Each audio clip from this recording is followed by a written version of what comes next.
Hey guys, welcome back to another episode of Focus on Sound here at Regent Sounds. Today we're looking at the new Plasma Coil from Gamechanger Audio. This particular one is done in collaboration with Jack White and his record company, Third Man Records.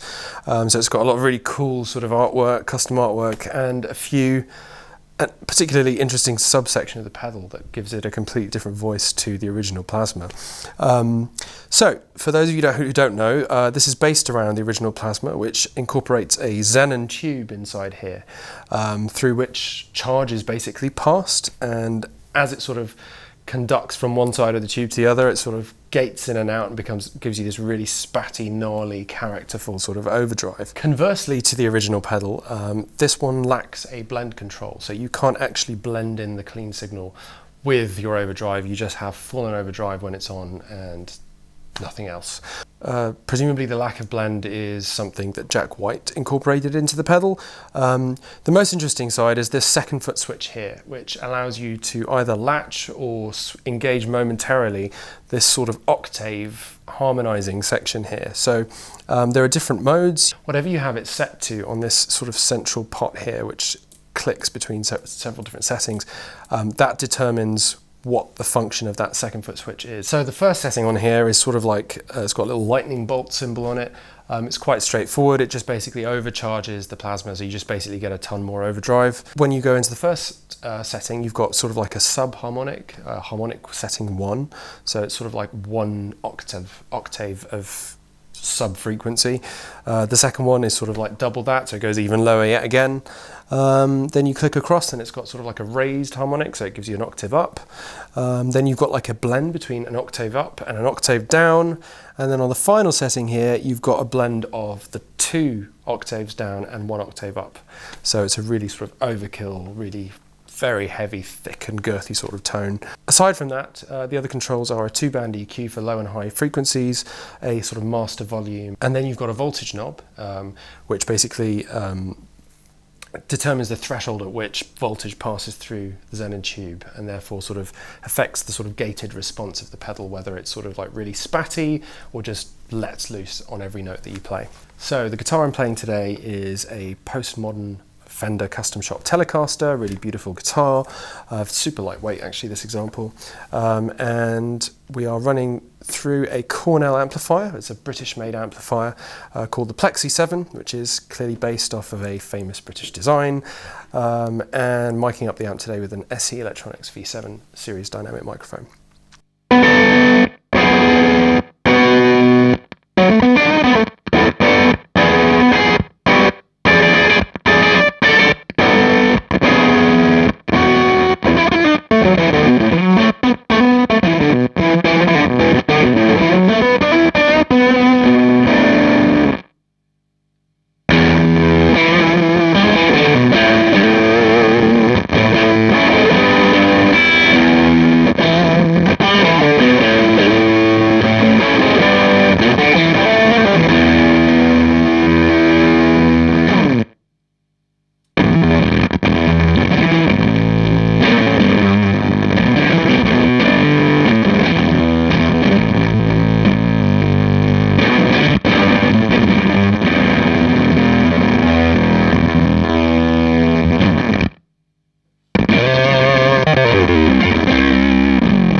It's a super interesting, very niche pedal really. It does one thing and various sort of colours of that one thing, which I guess is what you would buy it for. In terms of the sort of like octave section of the pedal on that middle knob there, it's really interesting to note how the different sounds come across, but also how they respond, how the pedal responds to the guitar across those different modes. So, for example, you'll find that certain modes respond better to notes in the lower register, other ones respond better to notes in the higher register, like that very last mode there where it combines the 2 octaves down and 1 up. I found that it's just sort of really doesn't know how to handle the harmonics and sort of like the lower strings, but right at the top end of the guitar, you get these superbly cool effects, really droning, really powerful sort of tones. So yeah, it's a really very, very cool pedal, very unique. If you have a tone dialed into sort of the harmonic section of the pedal, it's quite useful to have this sort of latching or momentary foot switch here, so you can sort of like just have it in for a short burst in the middle of a solo, take your foot off and it will stop. That's a really cool thing, so it doesn't have to necessarily be on throughout the entire solo if you have a solo that builds or moves around the fretboard, for example. If you like the pedal, please do feel free to stop by our Denmark Street store or check out our website, regentsounds.com, where we'll have this listed. And I hope you enjoyed the video. Feel free to subscribe to us on YouTube and let us know your thoughts in the comments. If you have any future sort of ideas about videos, please do leave us your thoughts in the comment section. We do actually take them on board and try to make the videos that you want to see. Also, follow us on Instagram and social media. I'll make the links appear beneath me right now. And yeah, I'm out.